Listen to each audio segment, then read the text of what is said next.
un peu de problème avec le PowerPoint ce matin. Il y a des annonces qui auraient dû paraître là, mais officiellement, Éric et Barbara Provencher deviennent membres ce matin. Est-ce qu'ils sont là? Je ne les ai pas vus, il me semble. Ils ne sont pas là. OK. Et il y a aussi le 27, une date à mettre à part, le 27 décembre.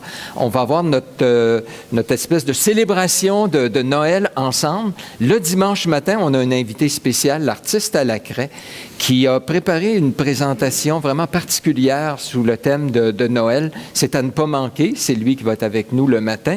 Puis le repas de Noël va avoir lieu le midi. On demeure ensemble.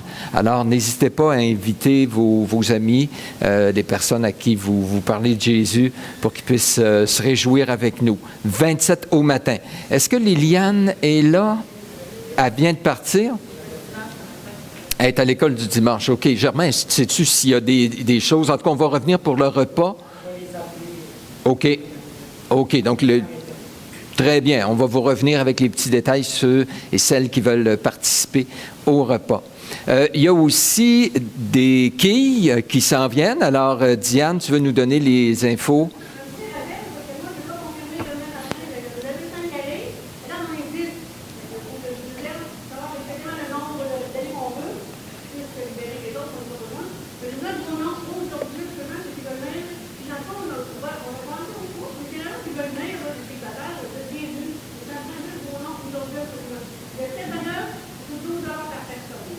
C'est bon. Puis même si on n'est pas bon, on peut venir? OK. Alors, Germain, tu peux venir, il n'y a pas de problème. Oui? Allez. C'est samedi qui vient, là. À quelle heure déjà? 7 heures, 7 à 9 heures. Très bien. Patrick, concernant les paniers de Noël, les choses de Noël, c'est ça?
Merci, Patrick. Brigitte, de vous occuper encore de cela pour la Xème année. C'est bon. Denis, comment ça a été la semaine passée? C'était les débuts du transport en commun. Oui, c'est toi, Denis. Oui, ça a bien été. Puis ce matin, c'était toujours là. Vous avez vos pneus d'hiver, tout va bien? Super. Alors, on continue à se réjouir de ce nouveau service. Puis, ça permet, comme je disais, à plusieurs personnes de pouvoir assister. N'hésitez pas de participer financièrement. Vous pouvez donner en passant par les offrandes. Vous mettez ça dans l'entraide et ça va permettre, chaque 5 $ qu'on donne permet à une personne de pouvoir assister aux réunions ici. Et même, on a le véhicule pour toute la journée. Alors, on va l'utiliser pour le soir aussi parce qu'il y a des rencontres de prière. Et bientôt, on va commencer commencer une petite formation doctrinale pour nos nouveaux arrivants les dimanches soirs. Et tout le monde est invité à ces rencontres-là aussi le dimanche soir. Alors, c'est une belle... c'est un beau projet, c'est encourageant. Vous pouvez aller voir sur Facebook, on a des photos officielles de ça la semaine passée. C'est winner, des genres de photos comme ça. On gagne, on atteint des records de personnes qui vont pointer, qui aiment. Alors j'aime ça. C'est encourageant quand on s'occupe de la page Facebook de l'Église. Voilà. Alors, on continue ce matin notre série dans l'Évangile de Luc. On achève. On est rendu, imaginez, on va atteindre le chapitre 24, dernier chapitre de Luc. Je ne me rappelle pas le nombre d'années qu'on est dans l'Évangile de Luc. On a commencé au chapitre 1, verset 1, et on va bientôt terminer.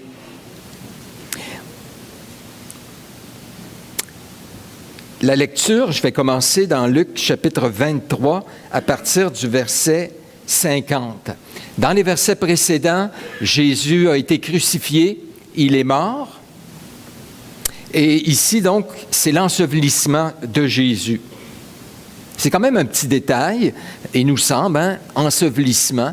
On parle beaucoup de la mort, de la résurrection de Jésus, son ensevelissement. Et pourtant, les 4 évangiles en ont parlé et ont raconté en détail l'ensevelissement de Jésus. Donc, dans Luc, la version de Luc, verset 50.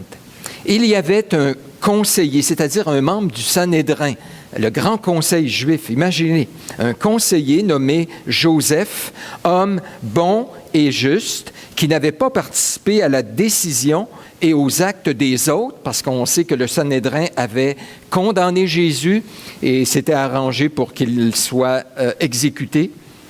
Il était d'Arimathée, ville des Juifs, et il attendait le royaume de Dieu. Verset 52, « Cet homme se rendit vers Pilate et demanda le corps de Jésus. Il le descendit de la croix, l'enveloppa d'un linceul et le déposa dans un sépulcre taillé dans le roc où personne n'avait encore été mis. C'était le jour de la préparation et le sabbat allait commencer. On appelait la préparation la veille du sabbat. C'était justement pour se préparer pour le sabbat. Et donc, on précise le moment. Verset 55. Les femmes qui étaient venues de la Galilée avec Jésus accompagnèrent Joseph. Virent, c'est un mot très fort, elles virent le sépulcre et la manière dont le corps de Jésus y fut déposé. Et s'en étant retournées, elles préparèrent des aromates et des parfums, puis elles se reposèrent le jour du sabbat selon la loi. Chapitre 24. Le premier jour de la semaine. Alors, ce qu'on vient de raconter, c'était le vendredi. On se retrouve ici le dimanche. Le premier jour de la semaine, ces femmes se rendirent au sépulcre de grand matin, portant des aromates qu'elles avaient préparés. Elles trouvèrent que la pierre avait été roulée de devant le sépulcre. Et étant entrées, elles ne trouvèrent pas le corps du Seigneur Jésus. Comme elles ne savaient que penser de cela, voici 2 hommes leur apparurent, en habits resplendissants. Saisies de frayeur, elles baissèrent le visage contre terre. Mais ils leur dirent, « Pourquoi cherchez-vous parmi les morts celui qui est vivant? Il n'est point ici, mais il est ressuscité. Souvenez-vous de quelle manière il vous a parlé lorsqu'il était encore en Galilée, et qu'il disait, « Il faut que le Fils de l'homme soit livré entre les mains des pécheurs, qu'il soit crucifié, et qu'il ressuscite le 3e jour. » Et elles se souvinrent des paroles de Jésus. À leur retour du sépulcre, elles annoncèrent toutes ces choses aux 11 et à tous les autres. Celles qui dirent ces choses aux apôtres étaient Marie de Magdala, Jeanne, Marie mère de Jacques et les autres qui étaient avec elle. Ils prirent ces discours pour des rêveries, des hallucinations, et ils ne crurent pas ces femmes. Mais Pierre se leva et courut au sépulcre. S'étant baissé, il vit que les linges qui étaient à terre, puis il ne vit, que les linges qui étaient à terre, puis il s'en alla chez lui dans l'étonnement de ce qui était arrivé. On est dans la période de l'Avent, selon le calendrier grégorien. L'Avent, c'est 4 semaines avant la fête de Noël. Et habituellement, dans ces moments, on parle de la naissance, la nativité, la naissance de Jésus. Nous, on va parler de la résurrection. J'espère que vous ne serez pas trop à l'envers. On est rendu là dans notre étude de Luc. Et je pensais à ça cette semaine, puis je me dis, c'est peut-être pas mauvais qu'on soit un petit peu déstabilisé dans nos traditions.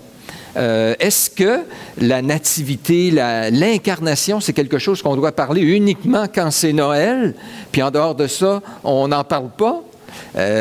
Non. Le fait que Dieu s'est incarné, que le Père a envoyé le Fils, que Jésus s'est fait homme, est venu pour nous sauver, il fallait qu'il participe à la race humaine. C'est important qu'on se rappelle de cela constamment. Et qu'on revienne là-dessus, ça nous rappelle que c'est pas l'homme qui peut monter jusqu'à Dieu pour être sauvé, que c'est pas nous qui prenons l'initiative de notre salut, c'est Dieu qui l'a fait. Et donc, on doit revenir à cela constamment, pas juste dans la période des fêtes avec quelques beaux cantiques et quelques décorations. C'est fondamental, frères et sœurs, à notre vie chrétienne. Et la résurrection, est-ce qu'on veut limiter ça uniquement à Pâques? Non, loin de là. La Bible est remplie, le Nouveau Testament est rempli de faits, d'allusions à la résurrection.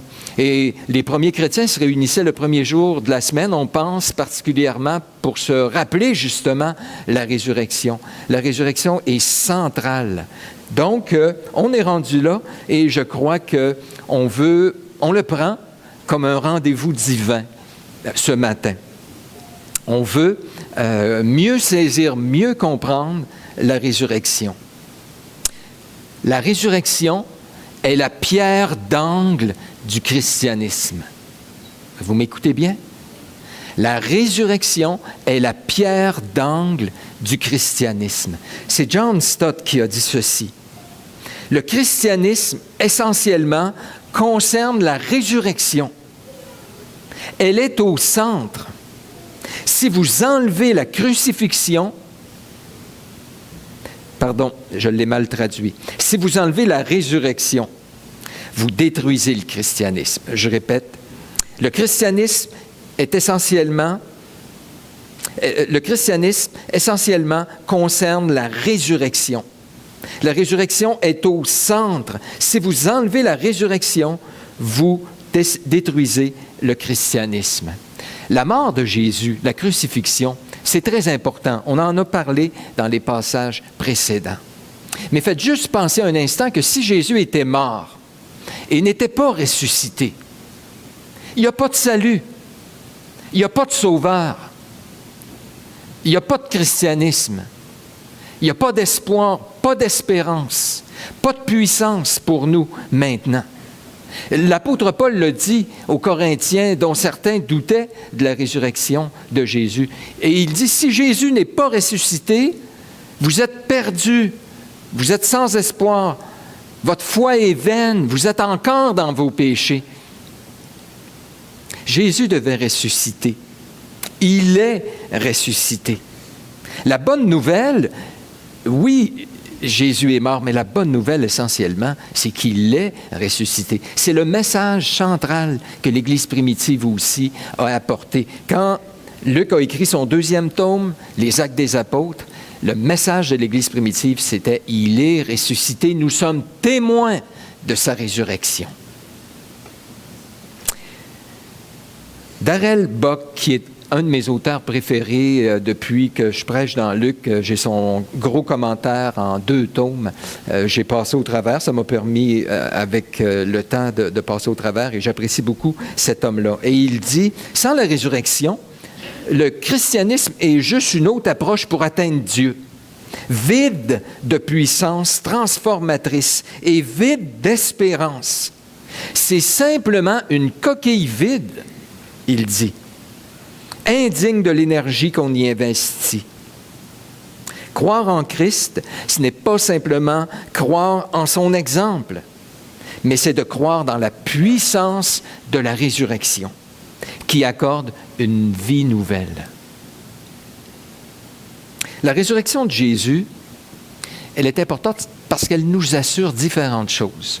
Elle nous assure, premièrement, que le Père a accepté le sacrifice du Fils. Vous savez, si Jésus était mort, était resté dans le tombeau, on aurait dit, il n'a jamais fini de payer. C'est pas payé. Il est encore là. Il paye encore pour cela. Le fait qu'il est ressuscité, ça montre que Dieu est satisfait. C'est correct. C'est accompli. Jésus a été livré pour nos offenses et ressuscité pour notre justification. Romains chapitre 4, verset 25. C'est le sceau du Père qui dit « c'est accompli ». Ça nous donne toute une assurance que Jésus soit ressuscité. Il n'y a pas rien d'autre à ajouter. C'est comme un prisonnier qui sort de prison, sa dette est payée. Jésus est sorti de la mort, la dette est payée. Notre dette est payée. La résurrection de Jésus, deuxièmement, nous assure sa grandeur, nous rappelle comment il est grand. Vous savez, c'est quelque chose de... Si vous assistiez à une funéraille puis qu'un mort ressusciterait, on dirait, mais hey, on n'a jamais vu cela. Il y a eu quelques résurrections dans la Bible, ici et là, que Dieu a faites. C'est grandiose. Mais la résurrection de Jésus, là, c'est pas juste qu'il est passé de la mort à la vie.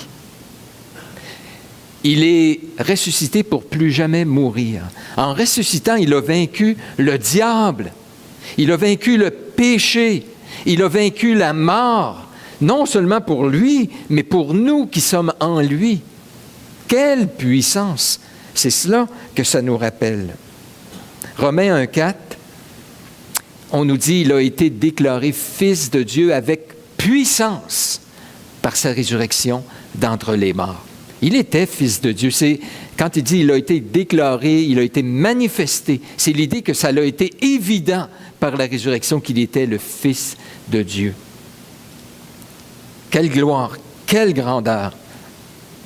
Ça nous rappelle aussi sa présence. Si Jésus était resté dans le tombeau, ça serait terrible, parce qu'on est appelé à vivre une vie chrétienne, marcher pour lui, porter du fruit, puis d'un autre côté, la Bible nous dit, sans moi, quoi? Vous ne pouvez rien faire. Mais si Jésus n'est pas là, on est voué à quoi?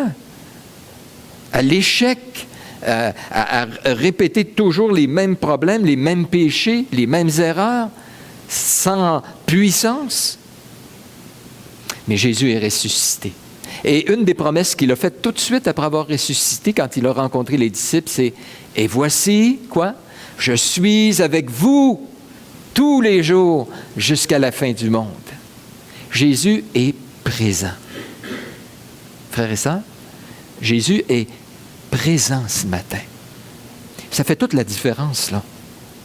Si le moindrement la parole de Dieu qui est annoncée ce matin peut avoir un impact quelconque sur des cœurs, c'est parce que Jésus est là.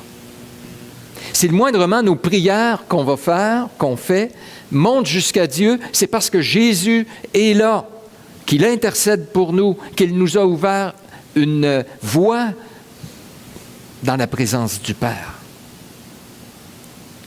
Donc, sa résurrection nous assure sa présence. Elle nous assure aussi la nouvelle naissance. C'est Pierre qui fait un lien très clair, très précis, entre la résurrection de Jésus et notre nouvelle naissance. Si Jésus n'était pas ressuscité, on ne pourrait pas naître de nouveau. La Bible nous dit qu'on est mort dans nos péchés. On ne peut pas se ressusciter soi-même spirituellement. Et Pierre dit ceci, « Béni soit Dieu, le Père de notre Seigneur Jésus-Christ, qui, selon sa grande miséricorde, nous a régénérés, nous a fait naître de nouveau, en d'autres mots, pour une espérance vivante par la résurrection de Jésus-Christ d'entre les morts. » On est unis à Jésus. Quand Jésus est ressuscité, ça a un impact direct sur nous, les élus, les enfants de Dieu. Et le premier impact, c'est que ça nous communique une nouvelle naissance, le moment où il vient nous visiter. Résurrection pour Jésus implique directement nouvelle naissance pour nous. Et Paul va très loin puis il dit, vous voulez savoir c'est quoi la puissance de Dieu qui est en vous? Bien, c'est cette même puissance qui a ressuscité Jésus d'entre les morts.